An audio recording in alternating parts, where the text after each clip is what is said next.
Hi again, everybody. I'm Kraig Kann. Right now, on this new edition of Tracks to Success, he's an internationally recognized neurosurgeon focused on minimally invasive spine surgery and sports spine medicine. More than 13,000 procedures performed, and he's trained more than 1,000 surgeons worldwide. That's hardly all. He holds more than a dozen patents in his name. He's an entrepreneur and an innovator at his core. He's taken on elite professional athletes and weekend warriors too, helping them to reach peak performance. A father of five and a former college football player, he finds his way into almost every sport there is, and that includes driving in the 2019 Rolex 24 Hours of Daytona with his oldest son. Dr. Robert Masson is his name, and his inspiring story of success starts now. Welcome to Tracks to Success. This is the podcast that brings you inspiring people and their inspiring stories, how they found their way to the top, and how their path can help you do the same. Here's your host, network broadcaster, C-suite executive, best-selling author, speaker, and entrepreneur, Kraig Kann. Dr. Masson, it's great to be with you, and the fact that you are in the OR makes this even more authentic. Just for everybody out there, Dr. Masson and I have known each other for a while. This is absolutely fabulous. I want you to share your story, and I'm so glad you've joined me. Thank you, Craig. It's so nice to be here. Yeah, and please, for the purpose of our audience, definitely Robert. So definitely All not right. Doctor. I may throw doctor in there from time to time, but I'll try to think about Robert. I want to get to a lot of things about your journey, but I want to start with this point in your career right now. As you sit there today and join me on Tracks to Success, what is it you believe stands out about your career journey, your field, and your life? What stands out about you? You know, I think it's a commitment to push. I lifelong. I know how much you love sports. A lot of your program is about sports. My whole life has been obsessed with sports and the culture and the lead by example and the fitness and the preparation and John Wooden, failing to prepare is preparing to fail. Everything I do comes to me through my fibers of wanting to be an athlete lifelong. Interesting. And we're going to talk about that a little bit more. Give me a day in the life, or maybe it's a week in the life, because I know you're super busy. You've got a place in Orlando, you've got a place in Park City, you travel internationally. So what's a day in the life of Robert Masson? These days it's pivoted. The lack of clarity is the surgeon hat. Everybody assumes once you're a surgeon, you're always a surgeon. And it's definitely a hat I've worn for a long time. But 37 years in neurosurgery gives other opportunities along the way. And I've always been an innovator. I've always focused on my engineering background and tinkered. I'm never satisfied. So I'm always trying to improve things. So, what's a typical week? Zoom calls one day. I'll be traveling to Saudi Arabia in a couple of weeks. There's always something going on. Very interesting. And obviously I said this in the open, thousands upon thousands of surgeries performed and the delicateness and all of that of what you do. If I went back to your childhood, Robert, would neurosurgeon have been in play? Is that something you would have thought? What kind of kid were you? Yeah, no, I mean, people kind of stall when I say that neurosurgery was an accident, literally. No, my grandfather on my mom's side was U.S. Air Force colonel. He was a test pilot. He was a fighter pilot. He was a pilot trainer for the U.S. military. Pretty storied guy. And I grew up with the fantasy of wanting to be an astronaut. And I was a math science guy who happened to be an athlete. And so I was, so I morphed the nerd athlete sort of profile and ultimately got into a really high level med program at UF. And neurosurgery residency fell in my lap. I was preparing for the shuttle program, and it was a period of time in '86 where when the Challenger blew up, it was not clear there was going to be a shuttle program, and I was already a Mm. junior in med school. So the chairman of neurosurgery, I guess, thought I had good hands, asked me to apply. I did. I got in. I never looked back. It was crossroads. So Wow. Yeah, you can go to the moon now. I mean, you could still I be that could. astronaut. Yeah. Yeah. Yeah. It's funny. As an older person, I'm much more interested in exploring the Earth than I am a vacuum out in space. So, to be real. So. That's awesome. All right, you've got West Coast in your background as well, though, right? Yeah, I grew up in Los Angeles with my mom, a single mom. We had a little bit of a broken family, and she did the best she could. And I knew I had a lot of work to do from day one. So worked hard. Yeah. And you talked about UF, all right? So if I understand it right, UCLA to Florida, mathematics to medical engineering. That's what I read. Yeah. Is that correct? I mean, that's a lot of movement coast to coast and ending up at Florida. Is that because of football? Uh, Partially because of football, partially because I needed to get out of LA. I just had this sense that I was going to be sucked into the patterns and the culture that a lot of my friends in West Los Angeles were up to. I didn't have a Hmm. lot of options there. I thought starting absolutely clean and going as far away from home as I could possibly go, put it all on me, and it just felt right. I don't know. It's hard to reflect back to the dumb 17-year-old that made that choice, but it worked out. So. I'm going to challenge you on that. That doesn't seem dumb. That actually seems like it's a part of your DNA about being an innovator, never slowing down, always looking for something better for yourself. Is that fair? Yeah, no, I'm lifelong. I think I've been uncomfortable being comfortable. So when things feel a little too predictable and a little too, every day, I really feel the need to push and find Mm. something different and find something better. My wife is grateful. I haven't felt that way about her. She's my rock. So I haven't done that with my wife, but everything else is fair game. Good So for you. Good for you. That's yeah, awesome. Let's talk about football for a second. yeah. What position and did you want to play pro ball? What was your career like in the swamp in Gainesville? Almost there. I was a good athlete, but I didn't have a lot of coaching personally, privately. I wish I grew up the way my kids grew up.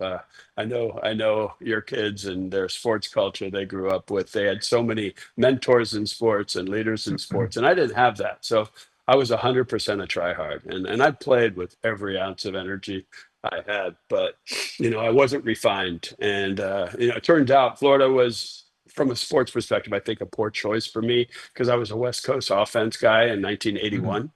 And Florida was not running a West Coast offense when I got to Gainesville. So I became a punching bag for, an old school SEC defense. And I was really a spread and, complex defense scheme, call audibles guy and not, off tackle, off guard over and over and over with an occasional sweep. That's what I fell into. And it wasn't me, it wasn't something I would excel at. Unbelievably positive experience. Learned so much. So grateful for that period of time, but that was not a success. That was, in my mind, always. It's been a great experience, but a failure. But a failure that I knew I could take somewhere. I am always impressed by student athletes who have a gift for sports, but who have this desire for highest education, not higher Yeah. education, but highest education. And it seems like that was you. Did you have this burning passion for medicine while you were there? Yeah, no, not at all. It was science, math and science. I definitely was engineering oriented. I loved math. I literally imagine Los Angeles, California, 1980, quarterback in the math club. That was me. So, it doesn't always work out socially, but that's okay. We really, by the time I was at Florida, it was so clear that education was going to teach me what I should do. I really had no guidance and no leadership in my home life, so I didn't really have a fabric. I knew Hmm. I was passionate about science, and I would find something there. Tracks to Success is proud to have the support of Ahead, true innovators in premium headwear. For more than 25 years, Ahead has been outfitting golfers and supplying headwear for the game's most prestigious events. Head over to aheadshop.com and explore their incredible collection of major championship golf hats. And don't miss their lineup featuring your favorite college teams. If you're looking to dress for success, Ahead is the perfect brand for you. So think ahead and look for it at pro shops and special events across the country. And how about this? For listeners of Tracks to Success, Ahead is offering one of its biggest discounts ever. Visit aheadshop.com and use the code TTS30. That's TTS30 to get not 20% off your purchase, but 30% off. That's right, 30% off with code TTS30. Ahead, the finest in headwear and the official headwear of the Tracks to Success podcast. Available now at aheadusashop.com. We're talking with Dr. Robert Masson. He says call him Robert. That's fine. The Masson Spine Institute. There's a lot that is attached to you business-wise. So before I dive into all of it, I want you to lay out your businesses for me, okay? Be that guy. I'm giving you a free commercial because it'll help set up everything I'm about to ask you anyway. That's fair. I'll try not to make it a run-on sentence. So neurosurgery, I've always been independent. I've always been hard to manage as a human. I do my own thing. I think my own thing. I'm very, very disruptive as a personality. I push really, really hard. So I built my own practice. I've run my own practice from day one. I've led the programs that I've been part of when I was Orlando Neurosurgery. I ran the department at Orlando Regional Medical Center, and then I built my own surgery facility here in Orlando. I built another one in Park City, Utah. The whole time I was building products for Johnson & Johnson and Synthes Spine and all these big fancy companies. And every piece of the puzzle, I had this tendency to want to control and influence and build great teams. And we were the first spine center of excellence, federally certified in the United States here in Orlando. And so I really used that canvas to learn how to hit different aspects of the system. And I think when you're really pushing a canvas forward to success, you really have to learn all the pieces of the puzzle. And the things that you're not very good at, you've got to align yourself with brilliant people. And as this journey has evolved, I have an incredible community. And I've intersected the fabric of my love for sports into the way I practice spine surgery. If anything, it became the why for the innovation. The why for innovation was, to get people with complex spine issues back to normal functional life. I've never been the guy who said, look, you can't do that anymore after a major spine problem. I'm blessed. I get to ski with guys who have had war injuries and have no legs, and they go down mono skis with me in double blacks in Park City. And, that teaches you something about resiliency and grit. Sure. And so I've really developed my practice into that practice where, one, I lead by example. Two, I really encourage people to earn back the right to play hard, even if they've got a severe problem. You got to be smart. You got to understand your limitations. But that's been sort of the why behind the innovation, the push, minimally invasive, best functional recovery, holistic care, preventative care. Did a stint with Human Performance Institute for J&J, where we built the patient athlete program and the surgeon athlete program. So all these things were always commingled, and I attribute it all to sports, to be honest. Interesting. Coming up in my Getting Ahead segment, I'm going to talk about detail. I'm going to talk about something else as well. So I hope everybody sticks around for that. But I want to talk about that as it applies to you.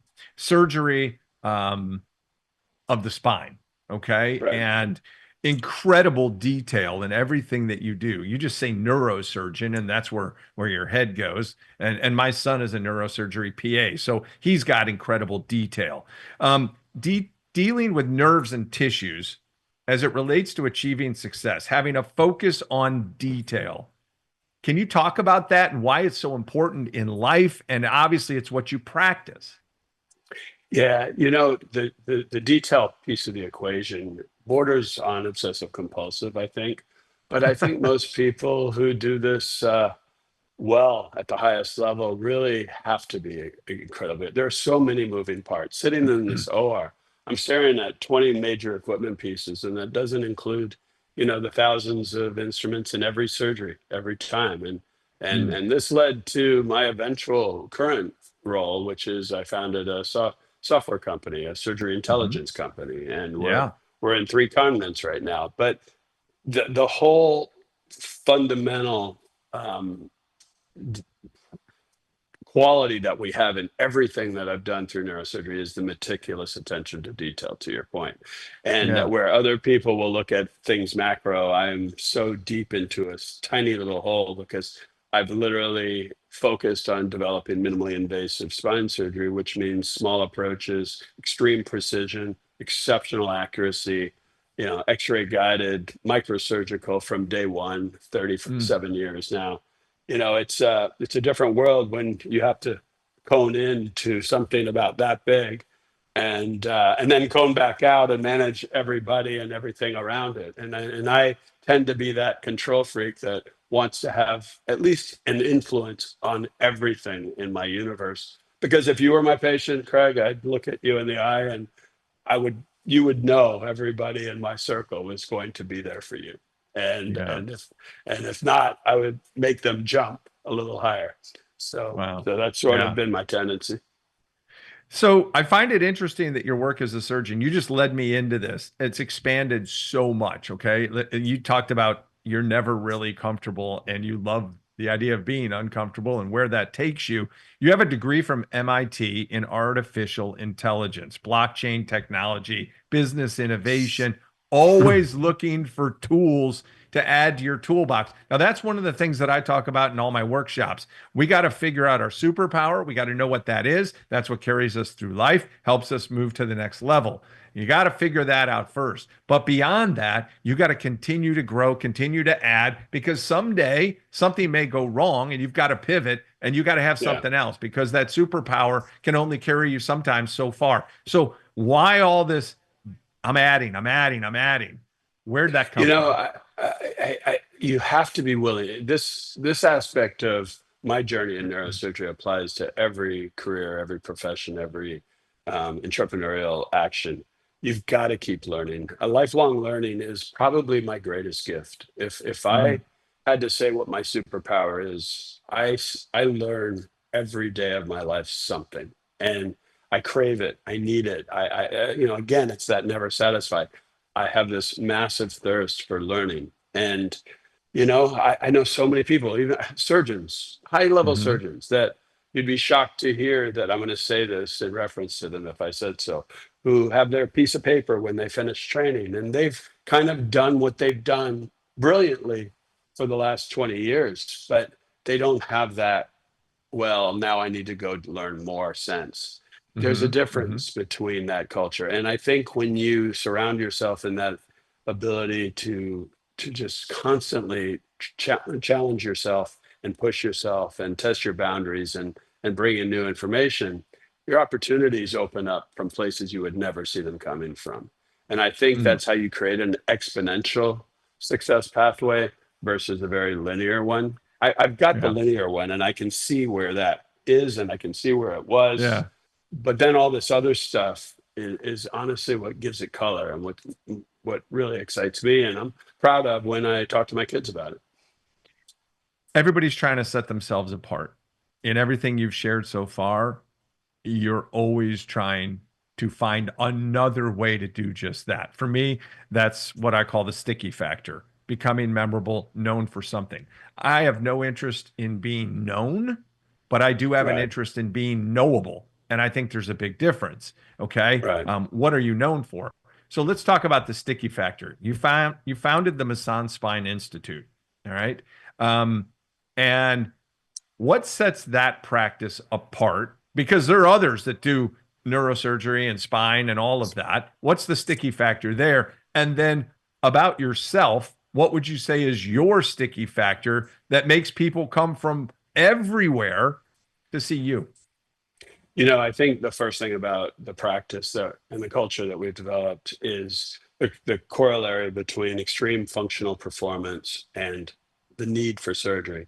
Nobody wants surgery. I've had a few of them myself for my injuries, and but on the other hand, when you build a surgical episode into a goal structure and into Hmm. a physical performance structure, and you prehab and you train, and my practice is known for, we're going to coach you up, we're going to get you ready for that surgery, we're going to make sure you actually need that surgery. And the why is so much more important than the how, but the how has to be done at a world-class level to achieve the goals of the why.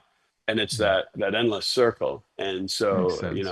and most of the people that travel to me are coming here because they've been told, you're going to have to give up on who you want to be when you grow up. I'll give you an example. And he passed away recently. It was really sad, but I have one amazing guy in his 70s. After I did a major spine reconstruction on him, he competed and finished 7 Ironman triathlons.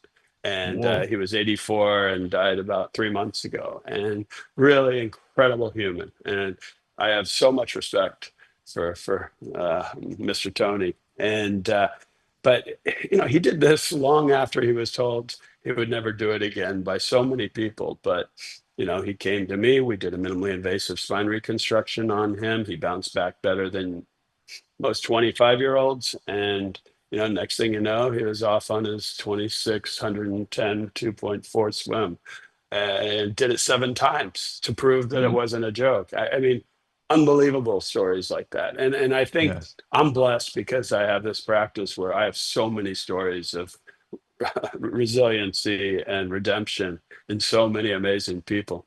And that's kind of what made it fun. That's what made this so powerful and so meaningful. I think you're a magnet, okay? And people come to you obviously to see you, but there are others that come to you. Mentorship's a big part of what you do globally. Yeah. Serving others, helping train them to become better. And obviously, you share your best practices, but how important is it for you to leave an impact on other people in your industry?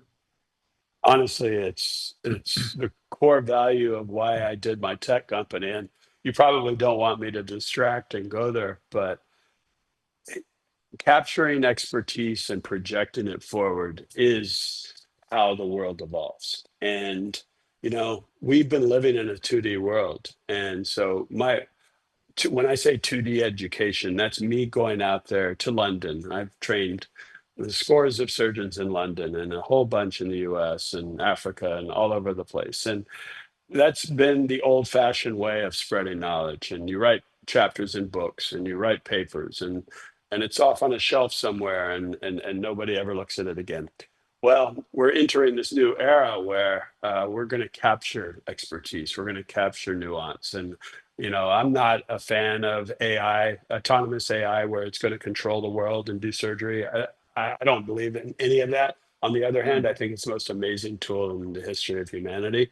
And that we're going to use it to capture expertise, and we're going to use it to train perpetually digitally to future generations. And we're at an impasse right now where people in my generation, this might resonate to some people, but there's a generation of kids that knew how to do longhand division.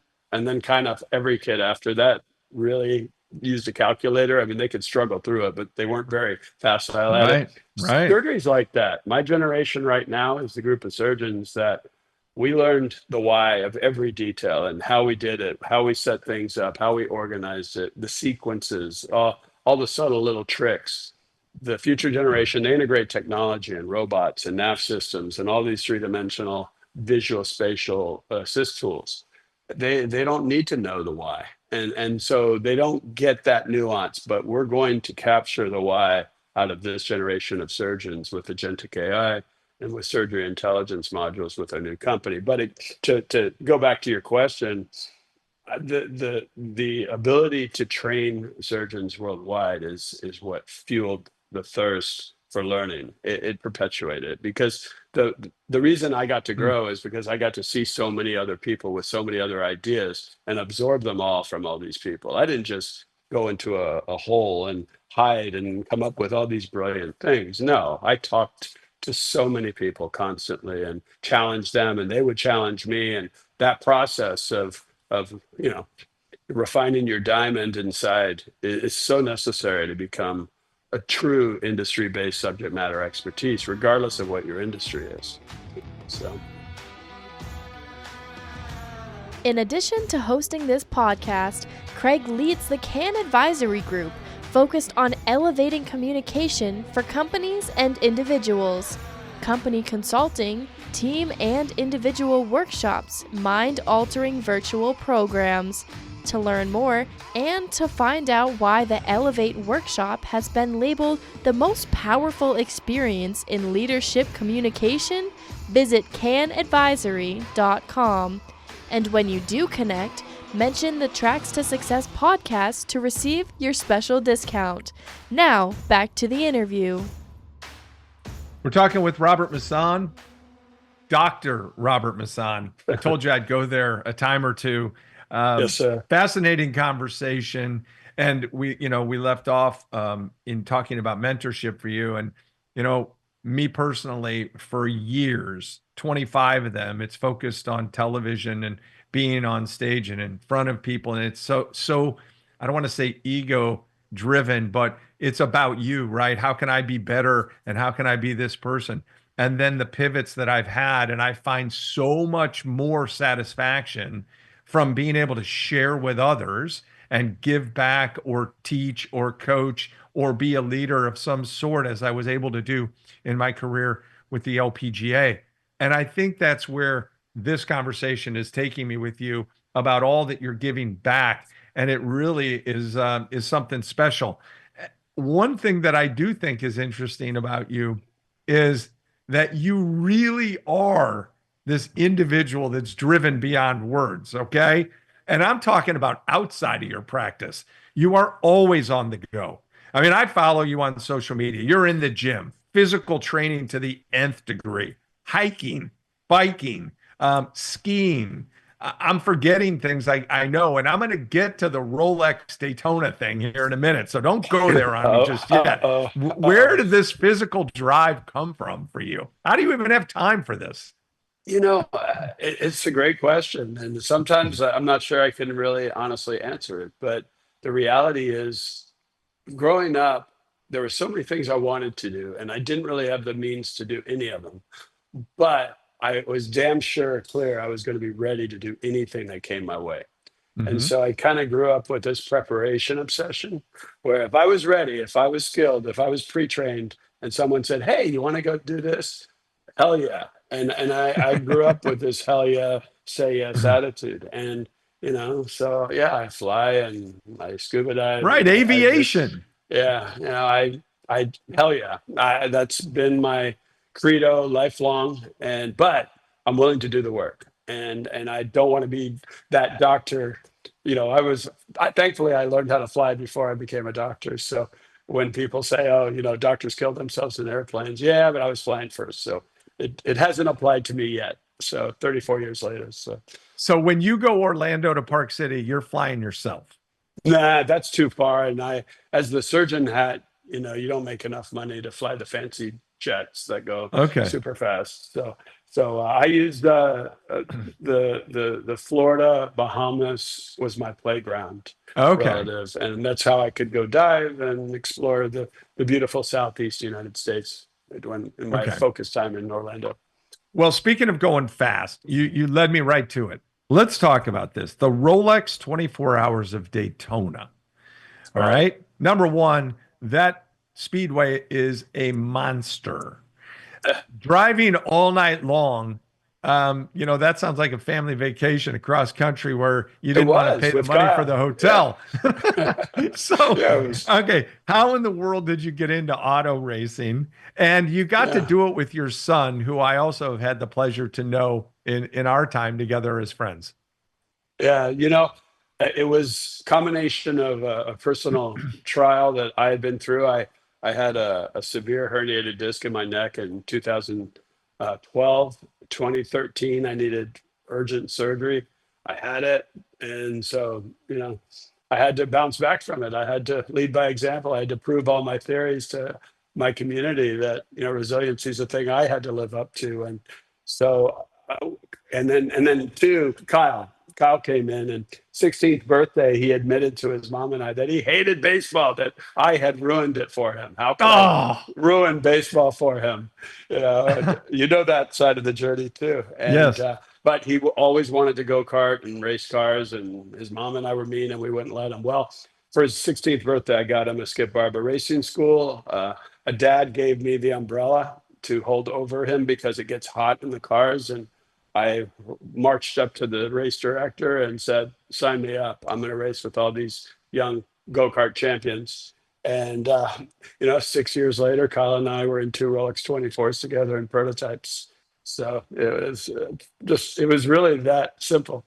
How, So how often did you practice? Like, and what is it? So 24 hours, how long are you in the car? Explain that race.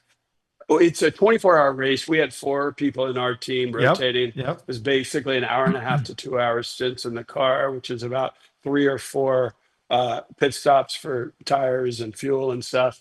But I did about 5 hours each of them. Kyle bore the brunt of it because he was the pro driver on our team. He was driving 7 hours in each of the races. Kyle actually won the Rolex in 2017 on a different team. 2019, we came in second in class my rookie year, when I was the 50 something year old rookie, which was ridiculous. But it was an incredible experience. But it really was a metaphor for what I do in surgery, and the software company I've alluded to. I built. It was inspired literally at 3 in the morning. Fernando Alonso is passing me on the inside of the infield at the Rolex. I'm in the car. It's freezing cold. It's raining, and the braking's really awkward. I'm sliding sideways, and an epiphany hit me that, oh my God, surgery. Every surgery is a lap on a racetrack at a different track, and every Mm. surgeon is a different track, and every surgery is a different lap, and you can always improve little things. And I started architecting this software algorithm that ultimately now I have 5 patents on and 9 pending, which is our company that's in 3 continents. So, weird things come from weird places, and the Rolex was a big part of my next. So Looking for a guest speaker for your next event or annual conference? Kraig's message is inspiring and empowering. Visit kraigcanspeak.com to learn more about his topics and find out about his green shoe experience. It's a day your people will talk about long after he's gone, so visit kraigcanspeak.com and mention the Tracks to Success podcast to receive your special discount. Now, back to the show. We're talking with Robert Masson. He's the guest on Tracks to Success. He wears a lot of hats. I'm going to have to get you one. Ahead is our great sponsor, and we got some really cool hats that people can get. So I'm gonna fire one of those off to you. We just talked about driving, okay, right. and speed. By the way, you never told me how fast you go. How fast you go in that thing? That was up to close to 200. Yeah. Okay, that's amazing. Yeah. Okay, Yeah. what drives you at this point? Uh, you know, Honestly, family. I No matter what, when you live all this noise that I've been talking too much about with you, um, you kind of get to the point where you really want to see it in your kids. You really want to see Mm, it in your fabric of your home. Growing up in a broken family, I really wanted a really solid, really stable family with high goals and high quality of purpose and give back and community, and all the core values that you really hope. But I think, I started out slightly obsessive, I would argue, but having the family now under my wings, I really mhm, felt the constant need to just push and to lead by example and to not be that dad that, you know, told them to do things that I wasn't representing. And so it's really pushed me forward. But every kid I have, they're all genetically so similar, and yet they couldn't be more different. And so having to learn all of them and having to learn how to feed them what they need to be great and learn how to be great at whatever it is that they were passionate about. I'm not the Yeah. dad who needs them to do what I want them to do. But whatever they do, I do want them to know how to achieve greatness at it, and I want them to have the passion to achieve greatness at it. So that's been a huge force.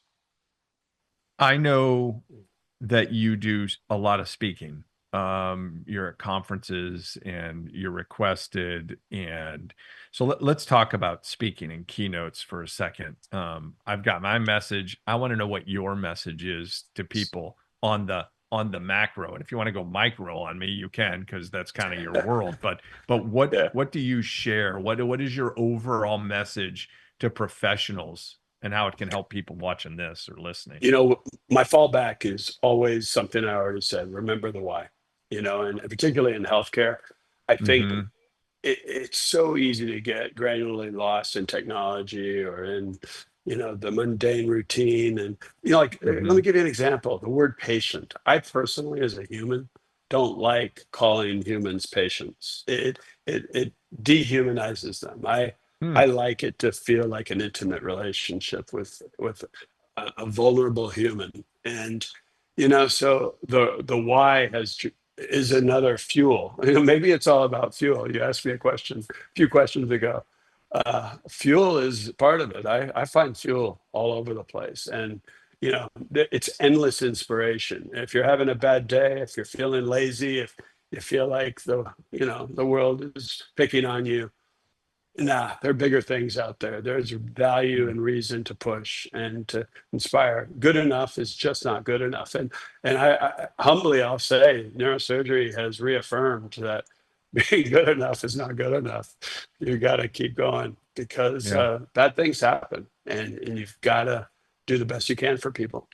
Well, there are a lot of people, in their 40s or maybe even 50s that are forced to pivot. Maybe they've been laid off, or there's been cutbacks at their company, or they simply lost their job, or they lost their way and they don't necessarily know where to go. And I talk a lot about the tracks to success not necessarily being a straight line, right? It's constantly pivoting.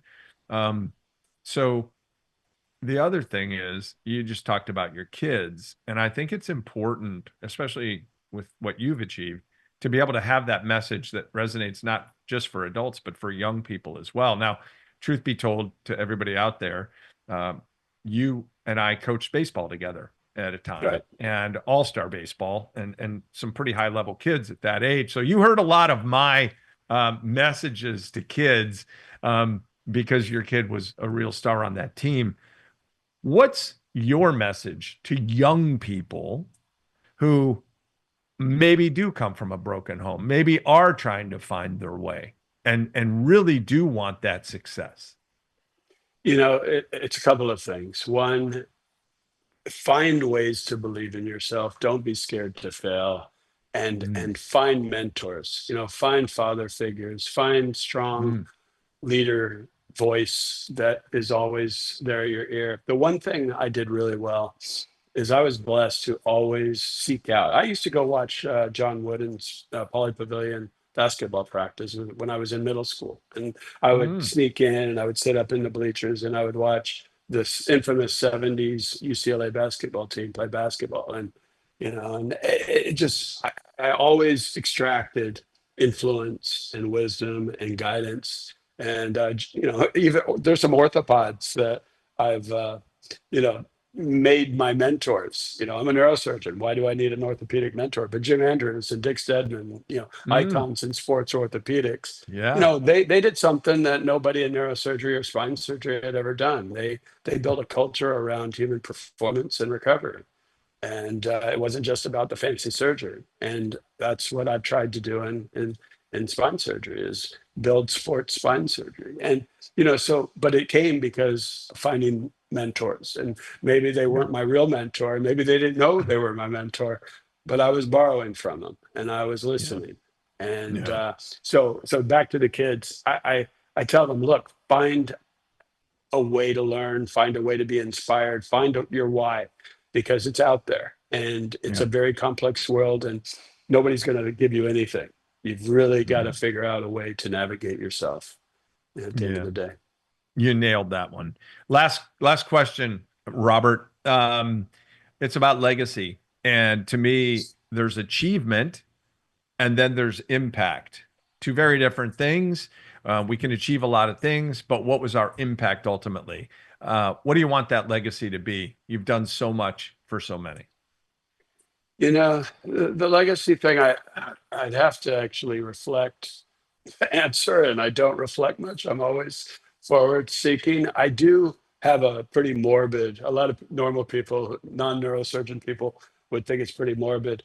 I talk about death with my kids because, I do make bad choices personally, and the diving, the flying, the racing, blah, blah, blah, skiing. I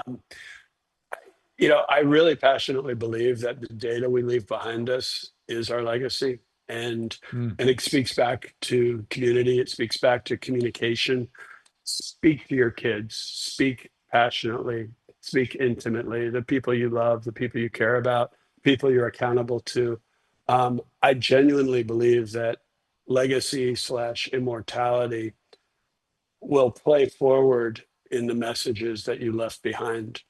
This box is going to fail. We're all going to lose our box, but our impact is our voice and our data, and biological intelligence is the most sophisticated intelligence on Earth, and we need to cultivate that and pollinate that, and so mm. I just think about it from the standpoint of get out of the discomfort of making myself vulnerable and communicating, expressing myself, telling my kids, even when I'm pissed at them, that I love them, that they're valuable, that they are going to be amazing humans, which is why I care so much and Mhm. why I push so hard, and so it's that blend of that. But I don't think about it much more than that. The impact I have on young surgeons is kind of the same thing. I want to help them learn how to propel their lives and how to give back, Well, you've self-fulfilling. given a lot. You've given a lot, Yeah. and you've made this podcast a whole lot better. I really appreciate it. The tracks to success. You know, you're an inspiring story. I appreciate that very much. Thanks so much for coming on. Well, thank you so much for having me and letting me share a little bit. Friends, success isn't just about the look of your resume. It's about the way you look, and dressing for success in the workplace is important. The way you look out of the workplace is part of your brand as well. Ahead, our official headwear partner, is all about helping you show off your best self. A hat says a lot about you, and Ahead doesn't just follow trends, they set them. Available at pro shops, resorts, and big sporting events around the country, and also online. By listening to this podcast, you get a chance to save big. Visit aheadusashop.com, use the code TTS30, and receive 30% off your order. That's aheadusashop.com, using the code TTS30. 30% off just for you. Ahead, the finest brand in headwear and the official headwear of Tracks to Success. Well, it is time for Getting Ahead. I hope you enjoyed the interview with Dr. Robert Masson. Two things I want to talk about. One is the importance of drive, and two is the importance of detail, and both apply to what we heard from Dr. Masson. Let's start with drive. Clearly, he's got plenty of it, and he's a driver as well, based on the amazing experience at Daytona International Speedway. Now, there's nothing more important in my mind than having drive, being self-motivated, not needing other people to tell you it's time to go or time to get better. You can be good at something, but that's not the hard thing. There is the goal of being great and the goal of being exceptional as well. That takes it to another level. That is hard. That takes drive. So my question is, do you have it? Next, let's talk about detail. Obviously, when you're a neurosurgeon, detail is what your profession is all about. You can't just float through life, by the way, and hope things that work out. You've got to be specific and intentional about what you do. You have to be detailed at what you do. How much thought do you put into your day-to-day work, everything that you do, a project that you're involved in, or something that really matters in your career? How much extra do you put into clients and their feelings. Think about it. Detail, important. Even social media content, by the way. Everybody needs a plan. They need details to reach their goal, and they need drive to make sure they can get there. So make sure that you have both D's. The tracks to success will be a whole lot easier. I'm Kraig Kann. I hope you enjoyed the interview. We'll do it again next time. Don't forget to subscribe to the show for more great interviews and Kraig's thoughts on reaching your highest personal and professional summit. Find it wherever you get your podcasts and on the Kraig Kann YouTube channel and kraigcanspeak.com.